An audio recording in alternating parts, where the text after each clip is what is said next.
Hi, I'm Old Sneelock. Welcome to another episode of Old Sneelock's Workshop. Okay, I want to get this lawnmower apart and the pieces I don't need ready to go to the scrapyard.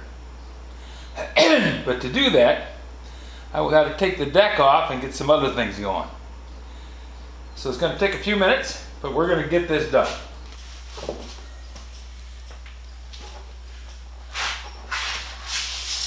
I noticed last night there was a couple of pins on the front here. Now, these are not the original pins. For one thing, they're a lot smaller.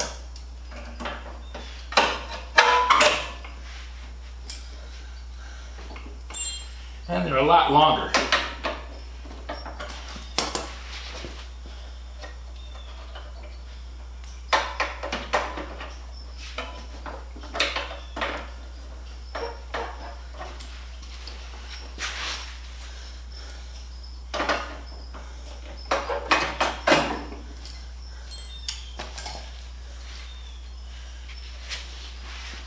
I've heard people call these cotter pins, and I guess it is a kind of cotter pin, but I always call them spring pins.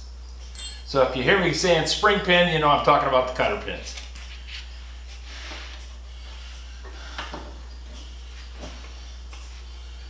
Now, one of the things that people mentioned was taking these pins out to pull the deck. But looking down here, I can see that this pin is actually captured by that bolt down here that lines the deck up. Gonna get me a hammer. See if I can remove this thing. I also want to bring over a set of open-end wrenches so I can take those bolts loose and get that off of there. Because I'm going to be pulling the front axle too. I do want the front axle. I want the rear axle. So this stuff has got to come apart.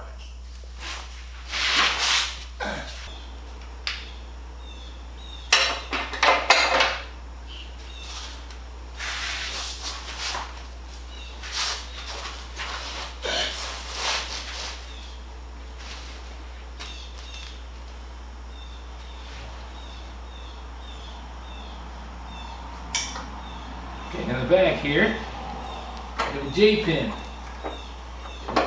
spring loaded, and you're supposed to be able to pull it out.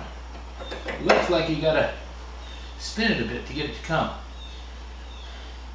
And that drops this bar free. So after I get that out, I should be able to slide the deck right out from underneath there.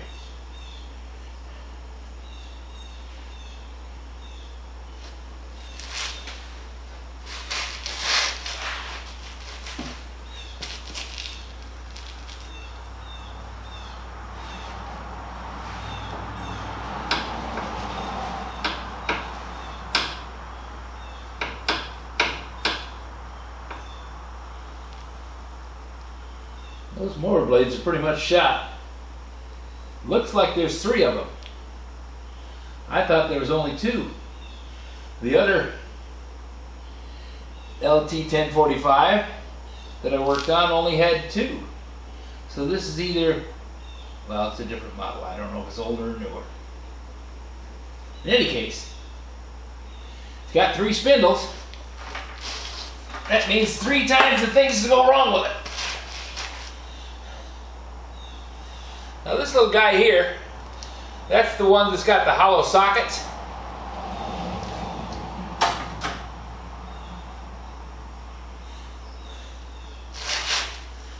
And the way I came up with having one of these sets of it's a Cobalt 22-piece, let's see, what's the actual title of the thing?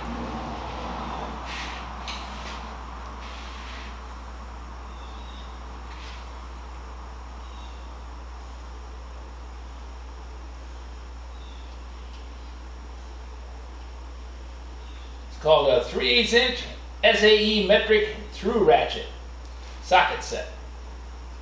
22 piece. Allows you to ratchet out extra long bolts.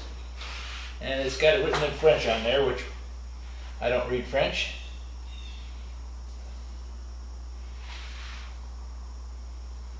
Might be some kind of Spanish derivative. Don't know.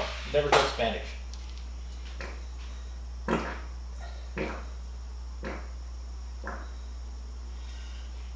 Delete the fart sounds. The way I ended up with these, working at Denver, we had a bolt that you had to adjust the window setting on the Hummer doors, on the armored doors for the Hummer. And it needed to have an Allen wrench put through the center of a box end wrench, and then you would adjust the nut. Well, the problem was you had to crank it more than once. So the way the wrench worked, you really needed a ratchet to get it in there and turn that bolt without having to take the Allen out of the bolt and then pull the wrench off, turn it about 60 degrees, put the Allen bolt back in it, or put the wrench back on it, put the Allen bolt back in it, and turn the bolt again. Made a lot of work for him. So one day as I was going through Lowe's looking for something else for myself, I discovered this set of sockets, and I said, well, that's exactly what we need at work. Since I was in the business of writing work instructions and worked with engineering pretty closely, I was able to say, okay, fellas, we got to have one of these things to make our life easier. So I bought it and took it into work and said, there you go, boys. They loved it. They promptly broke it the first day. I don't know how they broke it. I mean, it's not something easy to break. The cobalts are very durable. I've had this set now for 10 years. And no, closer to 15 years. And I've done all kinds of things with them. But I went out and got them another set of sockets and another ratchet. And I put the broken pieces in the tool room and I said, you hang on to these, they're going to be coming to get them.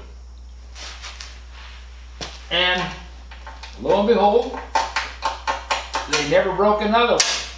So I think somebody just did something stupid and made a mess. So having those types of sockets has been real handy for me. I bet you'd like them too if you did anything like this.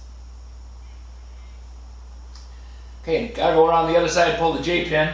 I don't think we need to see it because it's kind of hard to hold the phone like this, so I'm just gonna walk around, pull that pin, see if I can't get this deck out.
A lot of reaching and stretching to get it underneath.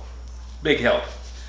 Laying on concrete's kind of hard on your back and wrecks your knees, hurts your elbows. But when you got one of these pieces of foam, you don't even feel it. Now, I got this one from my brother-in-law, Ewald, who used to work for a company that made foam. And they made a thing called a bun, which had this on one side. It was about that thick. And since they didn't want to have this on the foam that they were selling, they wanted it to look like this. They would skive off one side as thin as they could, you know, just trying to peel off the skin on the outside, Then the other side would be cut to width, or cut to thickness, so they'd have this bundle the same, to the right length. So that meant they had one thin side and one thick side.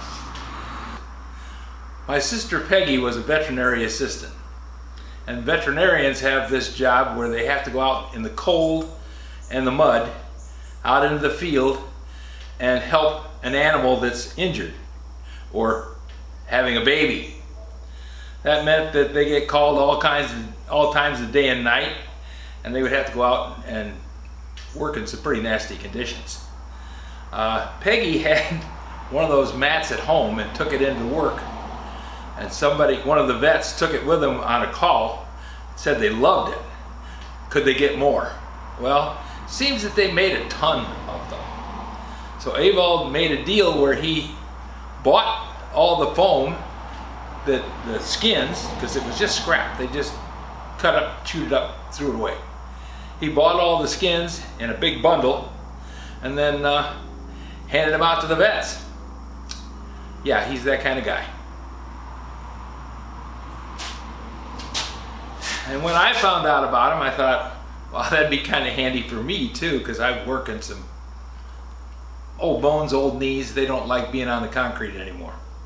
So I asked if they had any extras, and he took me out in the barn and showed me the stacks that they had of them and said, how many do you want? So I got like 12. I used them as like a walking path in front of the workbench over the old shop.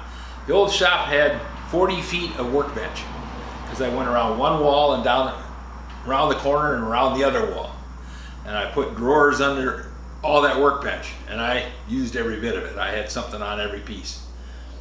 But having this foam on the floor in front of it where I walked back and forth meant I wasn't standing on concrete when I was working.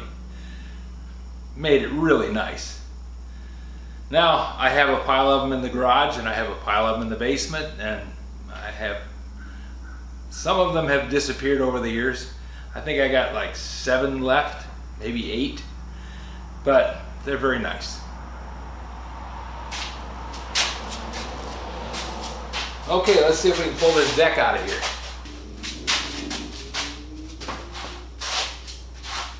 With it unhooked, I should be able to slide it forward, disconnect the belts, and then pull the deck out.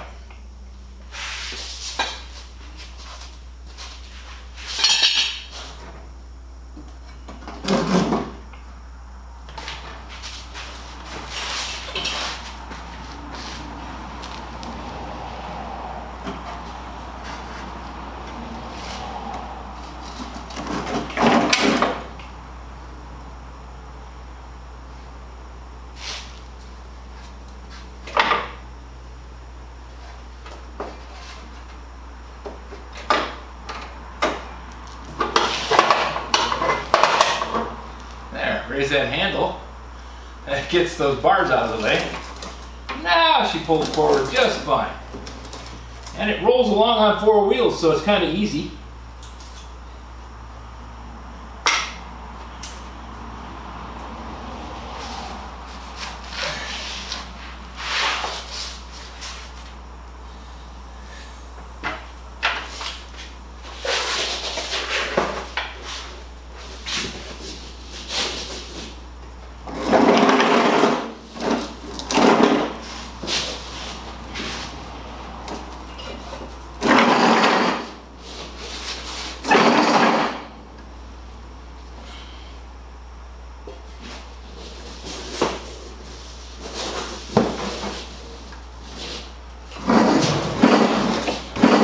Now that I got the pins out, I was able to pull the deck out from underneath there. I don't know what time the camera went off, so I might have to just tell you how it worked. But I was able to pull the deck out. I'm going to take the deck outside, and we'll get it cleaned up with a power washer.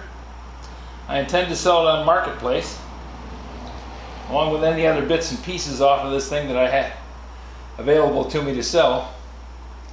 Just have to see how that works.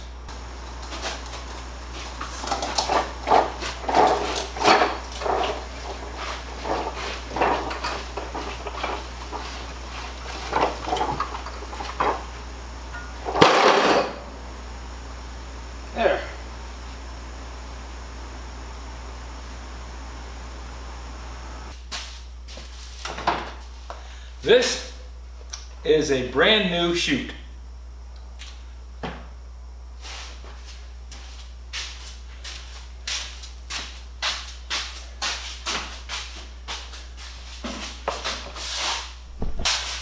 This is a brand new deflector.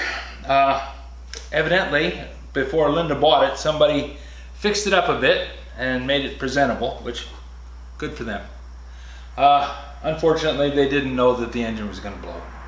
And I imagine, given time, any engine will wear out. And this one has seen a lot of time, a lot of hours. So, not blaming the guy who sold it for breaking. It had oil in it because it sprayed oil all over creation. So I can't say it didn't have oil. I don't know exactly what did go wrong with it, but it looks like the camshaft came out the back of the engine block. At least that's the area of the engine block that is protruding. So we'll have to see. Not going to spend a lot of time on it, but you know, just curiosity. You ever just had one of those days? Yep, one of these days. If you have any suggestions for new video, questions about today's video, or any of the other videos on the channel, just drop a note in the comments. You know I read them all. Thanks for watching.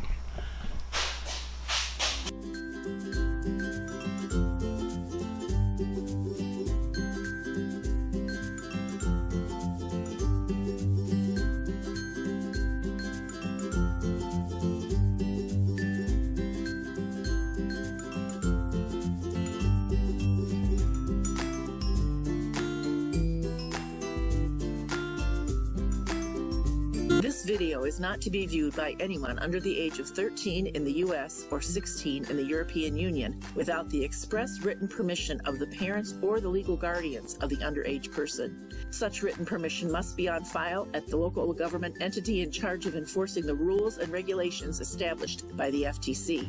Anyone violating these terms is admitting by default that they hold harmless the owners and operators of this channel. Any and all questions should be addressed to your local branch of the FTC.